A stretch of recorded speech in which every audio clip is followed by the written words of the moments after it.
When someone in the community wants to initiate a circle, they meet with a facilitator, and in the pre-circle, the facilitator is going through basically 5 steps.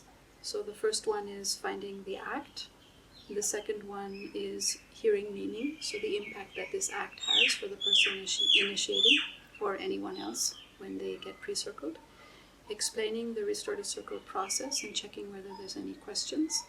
And then asking the participant, the initiator or the following participants, who needs to be there. So who's to be invited to attend the circle, to participate. And then whether they want to go ahead so that there's voluntary consent. And I'm curious, when you hear this topic, what comes up for you? How do you feel about it?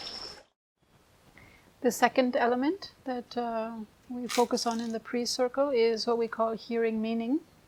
So this is where the facilitator tries to understand the impact that this incident or the whole context in general has on either the initiator or any of the other participants. It's always been a problem here, and that's why we are working on it, but obviously it seems that it's still not working properly. And if we don't find a solution, it just creates again and again frustrations. And I'm guessing that's why we're here again.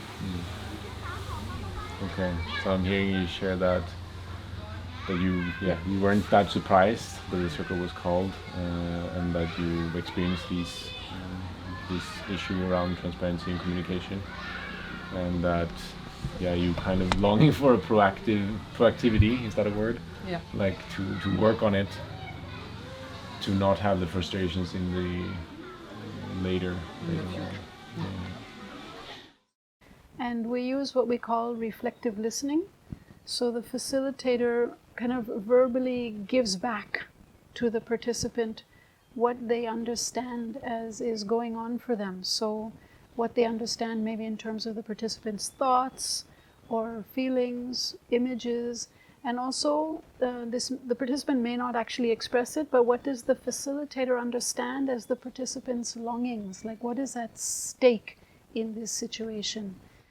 There are several such situations where the deeper meaning is not wanted at all, and there is pressure from somewhere, just move, do things. Well, there are at least 5 incidents that I know of, so I know that this is really symptomatic, and is courageous. She would go till the end of it. So it would be nice to take this opportunity to make the mark. Yeah. So you're celebrating somehow how she also does stand up, even though it's extremely she's really brave. She's really brave. Mm-hmm. And when you say that there are several of these kinds of situations, so is it also that you want to see a shift?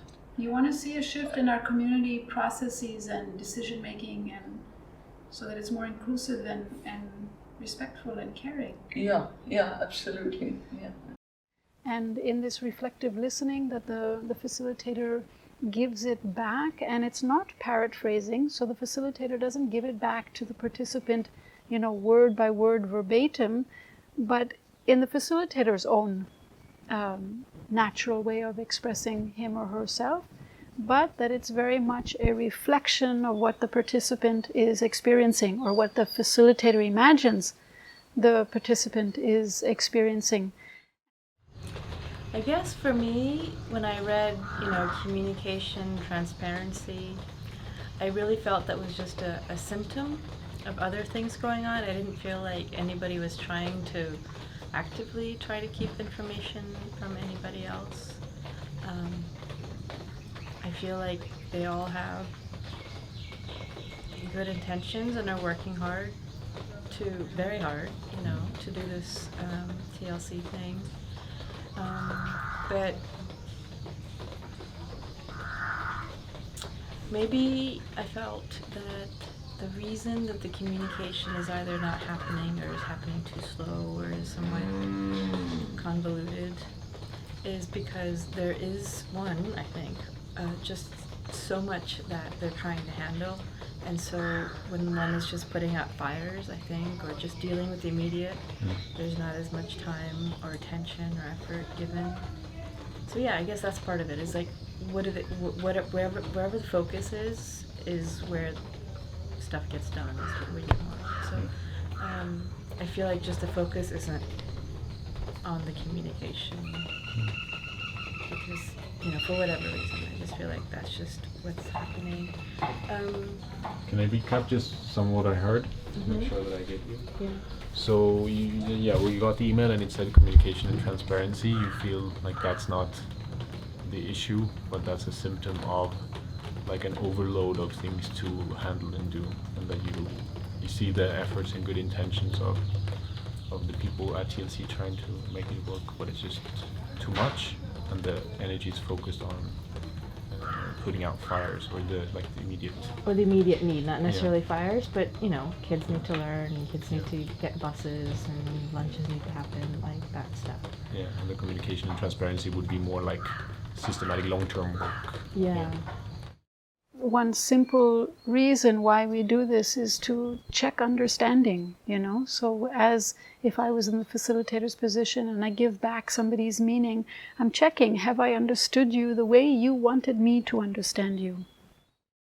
I feel first happy to be involved because I thought that this research project was about me being invisible and an observant participant, but then this was exactly the opposite, because then it blended so much where also kids call me and facilitators involve me. I take part to the meeting, then sometimes I also raise my hand, so I'm not clear which is my role, but that's also unique as TLC and experiment of Auroville. So I'm happy to be involved. So you see somehow that by being behind the camera and being here for many weeks and months, that you also feel impacted, and you're developing relationships, and you have feelings and thoughts about what's happening.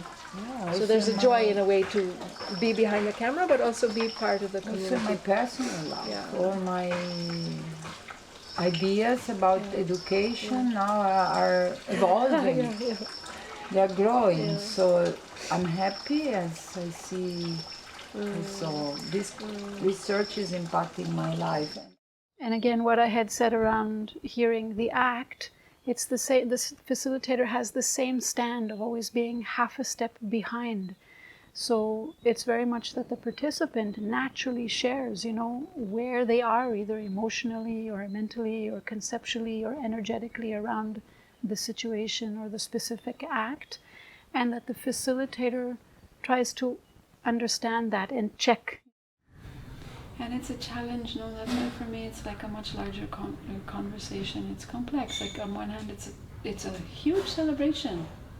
It's amazing that they're so successful. Like, you know, hats off for them. It's really But then that's proud. not the. But somehow it's the impact that I'm concerned That's the about. how. Yeah. That's the how do you become so popular, and what's the cost somehow. What's the cost? What are the consequences? And I know that in Auroville, I mean, we have so many of these topics that are not resolved, and I know that tourism is one of our unresolved topics. What kind of tourism do we want to offer? And our economy is one of our topics, and that what the products that we sell, yes, we need to because it brings in money, but is that what we want people to know about Auroville? That we have nice clothes. So you're very concerned about the image that we send through that bread and chocolate, because you assume that people that go to bread and chocolate, they don't go anywhere else. I'm making a big assumption. Yeah. Yes. And so it's It could only be an totally assumption. Yes, it's an assumption. But then you're afraid that whatever they take from Auroville is only this fancy, super nice, whatever facade somehow. Yes, exactly. And that Auroville is not about Something completely, deeper, a social change or a spiritual life, or. And how do you get that when you enter that restaurant? Yeah, somehow? exactly. Do you reach that point? Exactly. And then one very beautiful thing that happens, because I would say that, you know, being heard is a huge human need and is often one that we don't get to experience very much. It's in our culture, we don't really have that as a high priority. And that what can happen as a result of the facilitator hearing meaning is that the participant has an increased sense of trust or safety or connection with the facilitator, and then hopefully also potentially with the process itself. And another piece that's very sweet is that in the facilitator listening to the participant in this way, they generally are able to touch into the humanity of the participant, and so they feel touched. So it can actually be, a very powerful way of listening and trying to understand.